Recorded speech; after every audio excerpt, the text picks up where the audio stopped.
Does your Cities Skylines game look like this? Oh, man! Let's face it, the vanilla graphics settings leave a lot to be desired. But you don't need to spend thousands of dollars on a high-end gaming PC to make your city look like this. In this quick video, I'll show you how to get good-looking graphics in Cities Skylines without having a NASA-level supercomputer. The first thing you'll need is a good LUT. A LUT is essentially a color correction overlay that affects the look of everything in the game. Some are more realistic, while others are meant to look like an old movie or mimic a specific environment. There are so many to choose from on the Steam Workshop, as well as a few that were recently added to the vanilla game. Changing your LUT can be accessed in the default graphics settings menu, but I'm accessing it via the Theme Mixer 2.5 mod, which we will be using later in the video. Most YouTubers you'll see usually use something like Relight Neutral, but in all of my videos, I use Satellite. It seems to be the clearest and most realistic, but again, it all comes down to personal preference.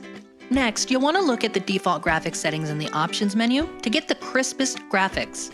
Set the depth of field type to disabled, and set the sliders for depth of field and film grain to 0. If your computer can handle it, set the shadow quality, texture quality, and level of detail to high, but the difference if you set them to medium won't be huge and it could give you a performance boost. After that, you'll need a mod called Daylight Classic.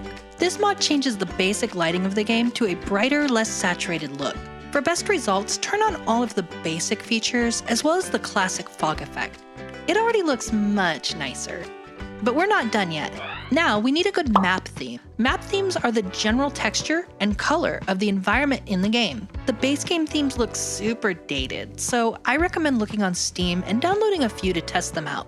They come in all types of environments, from tropical to desert to temperate to winter. And to get the most out of themes, use Theme Mixer 2.5, which allows you to mix and match elements from different themes. I like to create a custom theme mix for my city.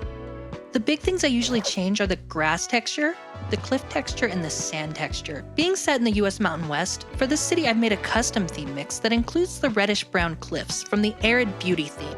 You can also change the longitude and latitude, which affects the position of the sun, as well as a number of different atmospheric settings. I'll leave this on screen for just a moment so you can look at my standard settings and copy them if you like.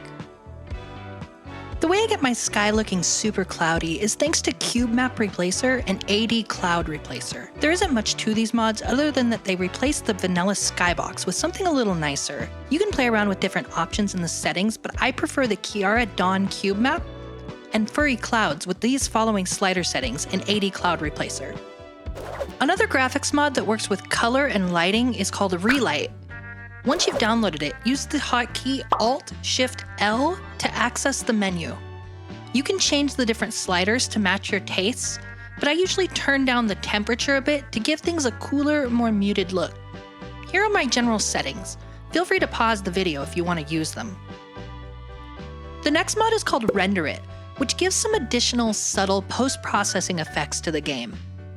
I advise against turning settings on this up too high if you have a lower-end PC, but I'll show you what I use on a mid-range laptop. I usually keep lighting at their default values, and with textures, I tend to use moderate filtering settings. However, to save processing power, I'll use lower settings for objects like props, citizens, and trees, as there's lots of them in the game. I usually like to have buildings at a higher setting, around 5 or 6, and then I keep the vanilla bloom enabled, and then add in ambient occlusion at these following settings. In the post-processing menu for anti-aliasing, I use FXAA set to quality with the following settings. Another mod I use is Ultimate Level of Detail, which controls at what distance the LOD textures start to appear.